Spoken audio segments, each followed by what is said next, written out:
Hello. आज की date है 13 जनवरी और आज देख लेते हैं निफ्टी बैंक निफ्टी पे हमें कहाँ पे एंट्री मिल सकती थी और हम कहाँ पे प्रॉफिट बना सकते थे। तो ये है ये है निफ्टी 50 का स्पॉट का चार्ट।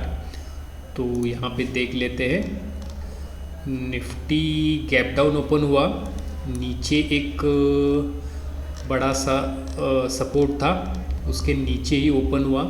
वहाँ पे फ्लैट होने के बाद इसने एक इनसाइड पैटर्न बनाया। ये छोटा सा एसएल डाल के यहाँ पे लॉन्ग पोजीशन बन सकती थी नेक्स्ट कैंडल पे, और ये छोटा एसएल बनता या डेज या ओपनिंग लो के नीचे भी एसएल बन सकता था और 1:2 हमें आसानी से यहाँ पे मिल सकता था। इसके बाद ये जो ऊपर गया तो यहाँ एक इसने रेजिस्टेंस फेस किया है कल के लो का कुछ इस तरह, और यहाँ पे इसने एक एम पैटर्न बनाया। इसको ज़रा हटा देते हैं। ये एम पैटर्न इसने बनाया और एम पैटर्न बनाने के बाद ये बीच का कैंडल क्लोजिंग के बाद नेक्स्ट पे शॉर्ट पोजीशन एंट्री बन सकती थी यहाँ पे इस कैंडल पे, या थोड़ा सा रिट्रेसमेंट के बाद एसएल होता एम के ऊपर और 1:2 3 हमें आसानी से यहाँ पे मिल सकता था। अगर ट्रेल करते तो अच्छा खासा 3 या 4 पॉइंट हमें 1:4 पॉइंट तक का आसानी से मिल सकता था। तो ये थी निफ्टी की एंट्री। इसके बाद हमें एंट्री तो नहीं मिली है, यानी मार्केट क्लोजिंग पे ही गया है। इसके बाद कोई भी एंट्री दिख तो नहीं रही है। तो ये थी एंट्री। जो भी पैटर्न हमें मिला है वो हमेशा किसी सपोर्ट, रेजिस्टेंस, पिवोट पॉइंट का सपोर्ट, प्रीवियस डे लोज का सपोर्ट, प्रीवियस हाई का सपोर्ट, ट्रेंड लाइन का सपोर्ट, इस सब के पास ही जो भी पैटर्न हमें दिखता है वो हमें देखना पड़ेगा। ये पीडीएल के पास ही, प्रीवियस डे लो के पास ही इसने एक सपोर्ट बनाया, एम पैटर्न बनाया और ये टारगेट हिट किया। यानी आप जो भी पैटर्न ढूंढो वो किसी सपोर्ट या रेजिस्टेंस के पास, किसी पिवोट पॉइंट के पास, किसी ट्रेंड लाइन के पास, किसी भी ये ईएमए के पास आप बना सकते हो। ईएमए के पास ही ये कोई भी आप सपोर्ट या रेजिस्टेंस के पास ही पैटर्न देख सकते हो।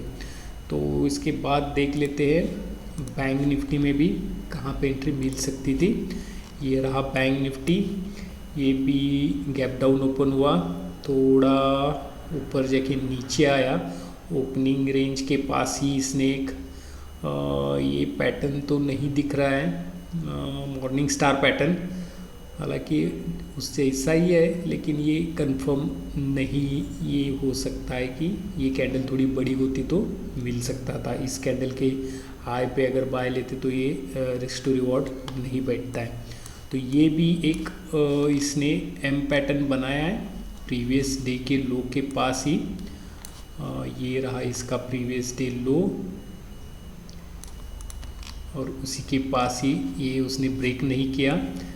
जिस टाइम पे निफ्टी ने एम पैटर्न बनाया उसी टाइम पे इसने भी एक एम पैटर्न बनाया। इसके बाद ये एम पैटर्न ब्रेक होने के बाद नेक्स्ट कैंडल पे हम एंट्री ले सकते थे शॉर्ट की। यहाँ पे एसएल होता एम पैटर्न के ऊपर और 1:2 हमें यहाँ तक आसानी से मिल सकता था।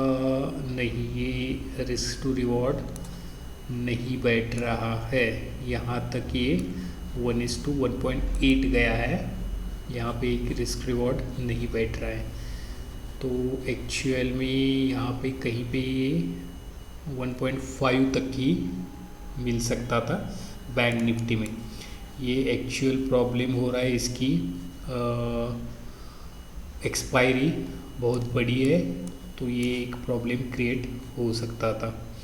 इसके बाद इसके बीच में भी कोई भी पैटर्न हमें नहीं दिख रहा है, तो यहाँ पे एक ही एंट्री मिल सकती थी। ठीक है, कल देख लेते हैं क्या मूवमेंट होती है। मैंने आज भी कोई ट्रेड नहीं लिया और सिर्फ ये निफ्टी का एम पैटर्न मुझे टाइम पे मिला था, यानी इसी टाइम पे मैंने देखा तो ये एम पैटर्न मुझे इस टाइम पे मिल गया था। इसका ब्रेक होने तक मैं वेट करता रहा। यहाँ पे इसने ब्रेक किया, एसएल लगा के इसने अच्छा खासा ये वर्क किया है। ओके।